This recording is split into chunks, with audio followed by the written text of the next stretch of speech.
Hello बच्चों, निदानात्मक कक्षा हेतु मॉड्यूल सत्र 2024-25 विद्यार्थी अभ्यास पुस्तिका कक्षा 10वीं विषय विज्ञान की हम देख रहे हैं। इसके अंतर्गत आज हम 4 कार्बन एवं उसके यौगिक के अंतर्गत आज हम यहाँ पे 2, 3, 4 अंक वाले प्रश्नों को आंसर लिखेंगे। तो बच्चों, आपने अभी तक चैनल को सब्सक्राइब नहीं किया। बहुत सारे बच्चे वीडियो जरूर देख रहे हैं किंतु चैनल को सब्सक्राइब नहीं कर रहे, तो प्लीज़ चैनल को सब्सक्राइब जरूर कीजिएगा यदि आपको इसी प्रकार के कंटेंट से जुड़े रहना है। तो चलिए शुरू करते हैं। यहाँ पे हमें 2, 3, 4 अंक वाले जो प्रश्न हैं ये कुछ इस प्रकार के हैं और यहाँ पे आप देख रहे हैं प्रश्नों के आगे डैश डैश डैश डैश लगा हुआ है, इनके आंसर हमें देने हैं।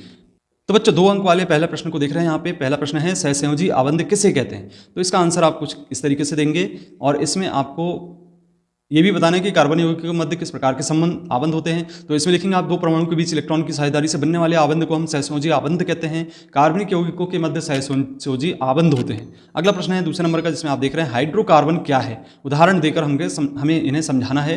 तो ये इस तरीके से इसका आंसर आप देंगे कि हाइड्रोकार्बन ऐसे कार्बनिक यौगिक जो केवल कार्बन एवं हाइड्रोजन से मिलकर बने होते हैं हाइड्रोकार्बन कहलाते हैं। उदाहरण के रूप में आप मेथेन CH4 और एथेन C2H6, यहाँ पे आपको ध्यान से C2H6 को लिख लेना है, ये थोड़ा सा मिस्टेक है तो आप लिखेंगे C2H6। अब चलिए अगला प्रश्न है प्रश्न क्रमांक 3, विषम परमाणु क्या कहलाते हैं, उदाहरण दीजिए। तो यहाँ पे हम लिखेंगे विषम परमाणु के बारे में और एक उदाहरण भी देंगे। तो इसके लिखते हैं हम कि किसी कार्बनिक यौगिक के से हाइड्रोजन को प्रतिस्थापित करने वाले तत्वों को विषम परमाणु कहते हैं। ये प्राय कार्बन एवं हाइड्रोजन के अतिरिक्त तत्व होते हैं। उदाहरण के रूप में हैलोजन, ऑक्सीजन, सल्फर, नाइट्रोजन आदि।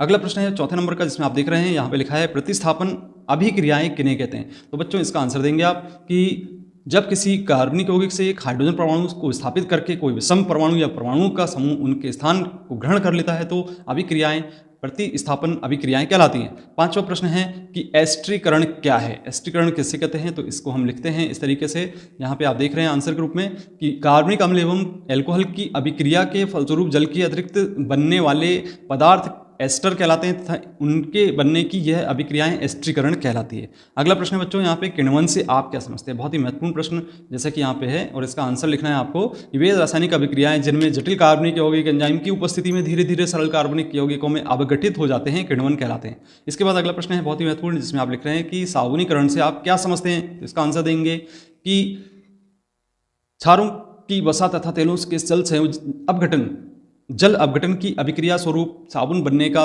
प्रक्रम साबुनीकरण कहलाता है।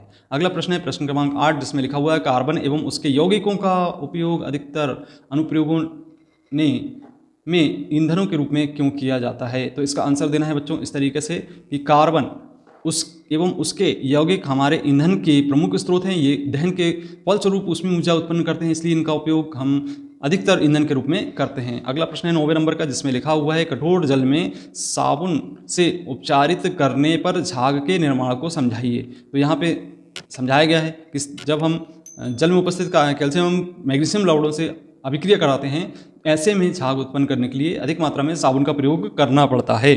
अगला प्रश्न है यहाँ पे ऑक्सीकारक क्या हैं। तो प्रश्न क्रमांक 10 का आंसर आपको लिखना है कि जो पदार्थ अन्य पदार्थों को ऑक्सीजन देने की क्षमता रखते हैं ये ऑक्सीकारक कहलाते हैं। अगला प्रश्न है 11वें नंबर का, जिसमें लिखा हुआ है कि क्या आप डिटर्जेंट का उपयोग कर बता सकते हैं कि कोई जल कठोर है या नहीं। तो यहाँ पे हम बिल्कुल बता सकते हैं और हम डिटर्जेंट का उपयोग कर बता सकते हैं क्योंकि डिटर्जेंट कठोर एवं मृदु दोनों प्रकार के जल के साथ समान रूप से झाग नहीं देता है। अगला प्रश्न है 3 अंक वाले प्रश्नों में सबसे पहला प्रश्न, जिसमें आप देख रहे हैं संतृप्त एवं असंतृप्त हाइड्रोकार्बन क्या है। तो इसका आंसर आपको इस तरीके से देना है, ऐसे हाइड्रोकार्बन जिनमें केवल एक सहसंयोजन आबंध होते हैं ये संतृप्त हाइड्रोकार्बन कहलाते हैं तथा ये हाइड्रोकार्बन जिनमें एक या अधिक द्विबंध या त्रिबंध होते हैं असंतृप्त हाइड्रोकार्बन कहलाते हैं। अगला प्रश्न है यहाँ पे 3 अंक में कि एल्केन, एल्किन और एल्काइन से क्या समझते हैं। तो यहाँ पे बच्चों इन तीनों को इस तरीके से परिभाषा देंगे कि वे हाइड्रोकार्बन जिनमें सभी आबंध एकल होते हैं, जिनमें कम से कम एक आबंध द्विबंध हो तो वो एल्किन होता है और जिसमें कम से कम एक आबंध त्रिबंध हो तो उसको हम एल्काइन कहते हैं। तीनों में आप अंतर समझ गए होंगे। इसके बाद अगला प्रश्न है कि कार्बन के 2 गुणधर्म कौन से हैं जिनके कारण हमारे चारों ओर कार्बनिक यौगिकों की विशाल इकाई दिखाई देती है। तो यहाँ पे हम इसके आधार पर लिख सकते हैं कि उनके यौगिकों को विशाल संख्या दिखाई देती है। सबसे पहले चतुसंयोजकता और दूसरा श्रृंखलन क्षमता। अगला प्रश्न हाइड्रोजनीकरण क्या है, इसका औद्योगिक अनुप्रयोग क्या है। तो यहाँ पे आपको आंसर इस तरीके से देना है कि उपयुक्त उत्प्रेरक की उपस्थिति में हाइड्रोजन असंतृप्त कार्बनिक यौगिकों से संयुक्त होकर संतृप्त करने की प्रक्रिया हाइड्रोजनीकरण कहलाती है। हाइड्रोजनीकरण अभिक्रिया का औद्योगिक अनुप्रयोग निकेल प्रेरक की उपस्थिति में वनस्पति तेलों की इनसे अभिक्रिया करा के वनस्पति घी बनाने में होता है।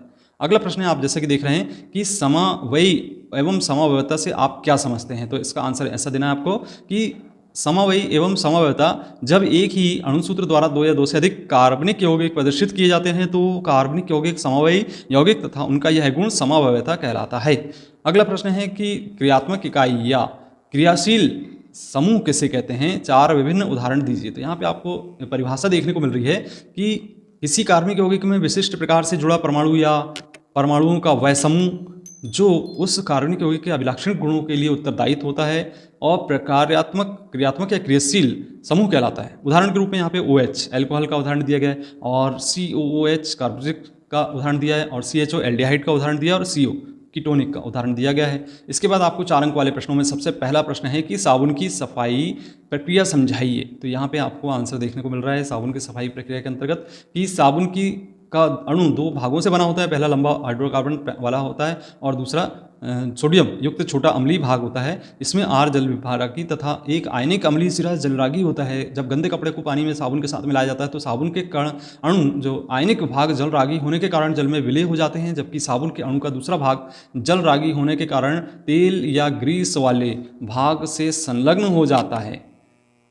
गंदे कपड़ों को साबुन विलयन में खंगालने पर साबुन के अणुओं से संलग्न जो गंदगी के कण हैं वो जल में घुलकर बाहर निकल जाते हैं। इस प्रकार कपड़े साफ हो जाते हैं। अब इसके बाद आप देख रहे हैं प्रथम 4 हाइड्रोकार्बन के नाम और सूत्र और संरचना। तो ध्यान से इसको देखेंगे आप। यहाँ पे सबसे पहला दिया गया है मेथेन CH4 और इसकी संरचना किस तरीके से आप देख रहे हैं। यहाँ पे C को पहले बीच में लिखा गया और इसके चारों ओर H लिखा गया है। तो ये संरचना ध्यान से आपको बनानी है। इसके बाद दूसरी संरचना यहाँ पे एथेन की बनाई गई है। तो एथेन में देखिएगा आप C2H6, इसकी संरचना को ध्यान से देखिए, 2 कार्बन है और H चारों ओर जुड़े हुए हैं। और इसी तरीके से एथीन को ध्यान से देखेंगे तो यहाँ पे C2H4 तो 4 हाइड्रोजन है और 2 कार्बन।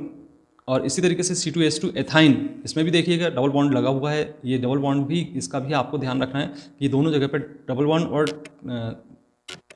बॉन्ड का उपयोग किया गया है। अगला प्रश्न जैसे कि हम देख रहे हैं साबुन एवं अपमार्जक में अंतर लिखिए। तो बच्चों ये 4 प्रकार के अंतर आपको साबुन और अपमार्जक में देखने को मिलते हैं। साबुन वसा अम्लों के उच्च सोडियम व पोटेशियम लवण होते हैं, जबकि अपमार्जक एराइल व एल्काइल के अम्लों की लंबी श्रृंखला वाले सोडियम लवण होते हैं। और साबुन जल में उपस्थित कैल्शियम और मैग्नीशियम के साथ अविलेय पदार्थ नहीं बनाते, जबकि ये बनाते हैं। साबुन कठोर जल के साथ अच्छा झाग नहीं देते, जबकि अच्छा झाग देते हैं। और इसके साथ साथ आप देख रहे हैं साबुन सामान्यतः कपड़े धोने के लिए अधिक उपयुक्त नहीं होते, किंतु अपमार्जक सामान्यतः कपड़ों की धुलाई के लिए ही निर्मित किए जाते हैं। तो ये बच्चों साबुन एवं अपमार्जक में अंतर था, जो कि बहुत ही महत्वपूर्ण प्रश्न है। अगला प्रश्न आप देख रहे हैं भौतिक एवं रासायनिक गुणधर्मों के आधार पर एथेनॉल व एथेनाइक में अंतर आपको देखने को मिल रहा है। एथेनॉल व एथेनाइक में अंतर, तो ये बहुत सारे अंतर आपको दिखाई दे रहे हैं। सबसे पहला अंतर जैसे कि देख रहे हैं कि ये रंगहीन मीठी गंध एवं तीक्ष्ण स्वाद वाला द्रव पदार्थ होता है एथेनॉल, जबकि ये खट्टे स्वाद वाला पदार्थ होता है। और यहाँ पे इसका जो क्वथनांक दिया गया है वो क्रम से 78 डिग्री सेल्सियस और यहाँ पे 118 डिग्री सेल्सियस है। और तीसरा है उदासीन प्रकृति लिटमस पत्र को प्रभावित नहीं करती और ये क्या करता है, नीले लिटमस को लाल कर देता है। और इसी तरीके से हाइड्रोकार्बन एथनॉल में कार्बोनेट या हाइड्रोजन कार्बोनेट से अभिक्रिया नहीं करता और यहाँ पे कार्बोनेट एवं हाइड्रोकार्बन से अभिक्रिया करके रंगीन गंधीन बुलबुलों के साथ गैस CO के नाम से निकलती है, कार्बन मोनोऑक्साइड गैस निकलती है। इसके बाद क्षारकों से अभिक्रिया नहीं करता है और ये क्षारकों से अभिक्रिया करके लवण एवं जल को बनाता है। इसके बाद एथनॉल कार्बोनिक अम्लों के साथ अभिक्रिया करके मृदुगंध वाला एस्टर बनाता है, जबकि ये मृदुगंध वाले एस्टर बनाते हैं। तो बच्चों ये आप देख रहे थे अभी अध्याय 4 के अंतर्गत 2 अंक तथा 3 अंक वाले प्रश्नों के उत्तर। यदि आपने अभी तक चैनल को सब्सक्राइब नहीं किया तो सब्सक्राइब जरूर कीजिएगा। मिलते हैं इसी प्रकार के कंटेंट को देखने के लिए अगले वीडियो में। धन्यवाद।